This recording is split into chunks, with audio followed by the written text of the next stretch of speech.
xibaar yu wér te wóor ca tàng-tàng ba abonnez-vous pour ngeen di mën di jot suñuy vidéo. jërë ngeen jëf ci ànd gi ak ñun ci chaîne bii di Buzz 221 HD. Sénégal Maroc 17 accords yoo xam ne nag daal dañ koy amal ngir renforcer coopération bilatérale bi. Premier ministre Ousmane Sonko ak homologue marocain bii di Aziz Akhanouche ñoom ñii de daan nañ ko présider 15e grande commission mixte marquée par la signature de 17 accords yoo xam ne nag daal loolu yi am na ay secteurs yu am solo yu mu laal bokk na ci l'enseignement supérieur, sécurité routière, infrastructure portuaire, développement industriel, la normalisation et l'économie numérique. kon loolu yi bokk na ci ay accords yoo xam ne daan nañ koy signé muy 17 accords yoo xam ne nag daal ay accords bilatéraux la yu dox ci diggante ñaari réew yi.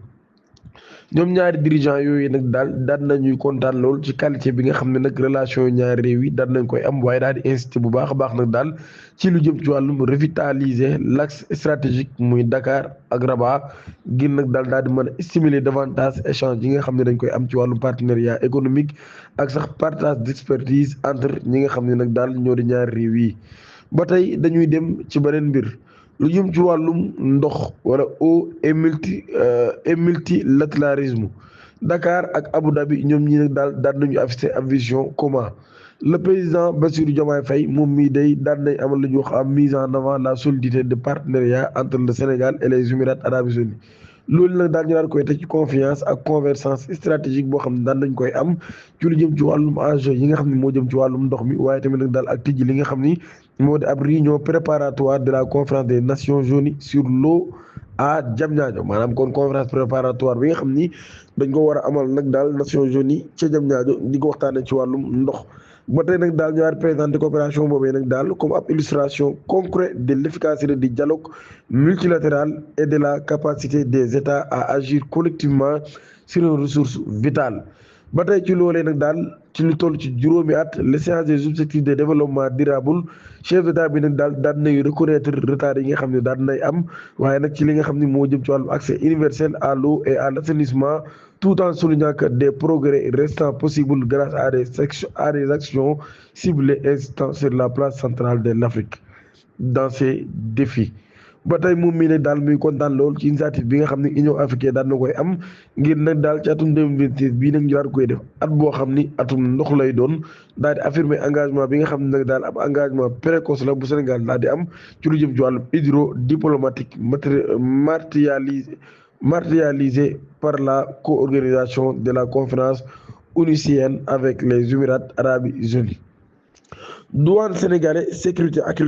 accrue et hommage aux bâtisseurs. Le ministre des Finances et du Budget Cheikh Diba moom mii day daan nañ conduire li ñuy wax célébration de la journée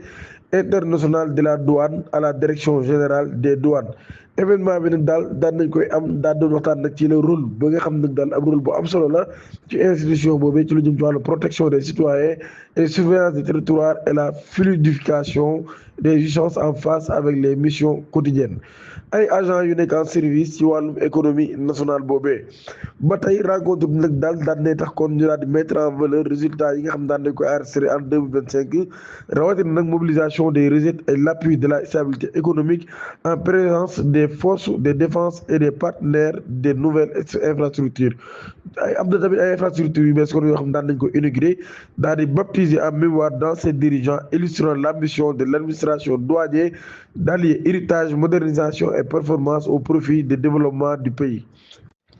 dañu génn ci wàllum politique le cinéma sénégalais en deuil après la disparition de Halima Gadji. L'actrice sénégalaise bii di Halima Gadji moom mii day di ab figure emblématique ñëpp daan koy xam ci réewum Sénégal daan nay génn àdduna lundi ca Paris ñu daan koy xam nag daal ngir rôle bi nga xam ni rôle la bu marqué woon ñu bëree bëri mu daan koy bokkoon ci série bi ñuy wax maîtresse d'un homme marié mu daan ci joué woon nag rôle bi nga xam ni moo di rôle Marème Dial ci loolu kon ci la ñëpp xamee woon actrice bi Halima Gadji moom mi nag daan nay wuy ji boroomam démb ca Paris yi daam xibaar boo xam ni xibaar bu tis la lool ba tey nag ay mbokkam waxaguñ lan moo ko daloon wala ci yenn circonstances la génnee àdduna. Kédougou, le corps sans vie d'un quinquagénaire guinéen repêché dans le fleuve Gambie ab drame moo xam ne moo xew ca commune bu Kédougou lundi ginnaaw bi nga xamee ne nag midi daan na weesu bi 16h40 jotee kon dañ fekkee ne daal am néew benn góor boo xam ne dañ koo fekk mu daal di génn àdduna ci ndox yi nga xam ni moo nekk ci fleuve bu Gambie tolloog fu ñuy wax Togoru victime bi nag daan nañ ko identifier comme koo xam ni Mamadou Saliou lay wuyoo Mamadou Saliou Doucouré da am ressortissant guinéen ay atam toll ci juróom fukk ak juróom bu ñu sukkandikoo ci première information yi nga xam nag daal daan nañ koo jot moom la quinquagénaire bii nag daal daan nañ kon lap ci ndox moomee ginnaaw bi nga xamee nag ba tey xamuñu lan mooy circonstance exacte yu accident boobee ginnaaw ba nag daal moom mi daan nañ kon génn àdduna boo ñu alerté nag ñi nga xam ni ñoo di les éléments de la 72e compagnie des gendarmes des secours de Kédougou ñoom ñi daan nañuy procéder au repaissage de la dépouille ab enquête nag daan nañ koy tijji ngir xam dëgg-dëgg ci circonstance la génne àdduna chambre criminelle bu Thiès daan nañuy atte benn waay ngir nag daal di koy suspect ci génn àdduna rakam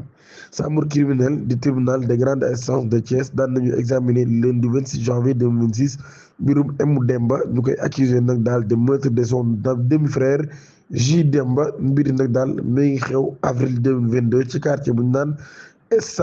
Sapco de Thiès ñoom ñii nag daal ginnaaw bi nga xamee ni daal nay dee par pendaison maanaam daal kon yow bopp moom ci baat daal di koy takk ci kaw ci noonu ni daal di génne àdduna mu nekk nag ay circonstances yoo xam ni la position du corps a immédiatement suscité des soupçons de mise en scène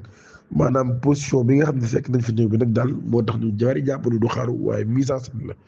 ba tey ci loolu yi ci baar bi nag daal moom mi nga xam ne mooy accusé bi daan nay refuser catégoriquement wala boog daan nay bañ kon catégoriquement li nga xam ne moom lañ koy giij muy faat bakkan ci li nga xam ne moo di frère am boobee te loolu taxoon suñu daal koy place sous mandat de dépôt mu ni je n'ai pas tué mon petit frère réew ma son petit frère malgré les faits que nous n'ayons pas la même mère nous avions un excellent entente et mooy xam ne nag daal kon ñaak gi nga xam ni ñàkk nañ ko bokk yaay teewul woon ñoom ñaar ñi amoon nañ ay relation yu am solo lool loolu yi daal di xam ne mu ne woon nous avons une excellente attente et nous n'avions aucune différence a-t-il soutenu et mu dem ba tey nag daal di wax ne dafa plongé ci ab profond sommeil au moment du drame maanaam bi mbir muy xew moom mi ngi doon nelaw te déggul woon dara xamul woon tamit dara ci mbir yi nga xam ni kon doon na xew kon daal moom daal nay weddi ba mu seen wicc ñu deful lu nu mel ab agression bu doy waar bu am ci Parcelles Assainies ab étudiant buy def droit daan nañ koy yóbbu kaso. Étudiant licence 3 à la faculté des sciences juridiques et politiques FSJP de l'université Cheikh Anta Diop de Dakar UCAD identifié sous le nom de Afal a été placé en détention à la suite d'une violente agression survenue au bord des stades municipaux des Parcelles Assainies en marge d'un concert bu ñu sukkandikoo ci information yi ñu jëlee ci Walfadjri victime bi nag daal di wuy turu Seex da doon jaar foofee da doon wuy téléphone ginnaaw ba nag daal ñu daal di koy kar ab groupe ñoo daal di def lu nu mel daal di sàcc li nga xam ni moom la daal di yoroon ci guddi googee ginnaaw ba tamit ñu daal di dal ci kawam daal koy neutraliser moom cible boobee nga xam ne moom la daal di mujj agressé daal nee na daal kon daal nañ koy pompe kon li nga xam ne moo di ab pompe asphyxiant détaillant les interlocuteurs du journal. Alerte après l'attaque service de police nag daal nañu procéder à l'arrestation des suspects daal ci loolu yi ab étudiant kon daal na ci bokk nekk nag mbir moo xam ni mbir la mu doy waar. Sari Carrefour ab agresseur lañ fa daal di faat bakkanam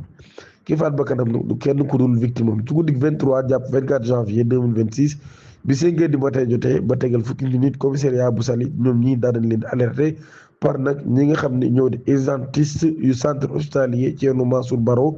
ca Mbour ñoom ñi nag daal dañoo jot kon ab patient boo xam ne dañ koo jam paaka ginnaaw bu daal fay jaare jàkk bakkanam moom patient boobee nag daal dafa doon ànd ak ñaari xaritam daal di agressé benn waaye nangu moto jakartaam ci loolu yi sax daan nañ jam waaj ba gaañ ko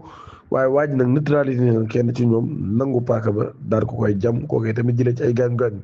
moom demee ca l'hôpital ngir ñu defal ko ay soins ci la tase ak ki nga xam ni moo di agresseur bi mu jam agresseur bi nag jaaree fa ñàkk ba kanam moom mi ko faat nag daan nañ koy teg loxo ngir coup et blessure volontaire ba nit sax daal ciy jaaree ñàkk ba kanam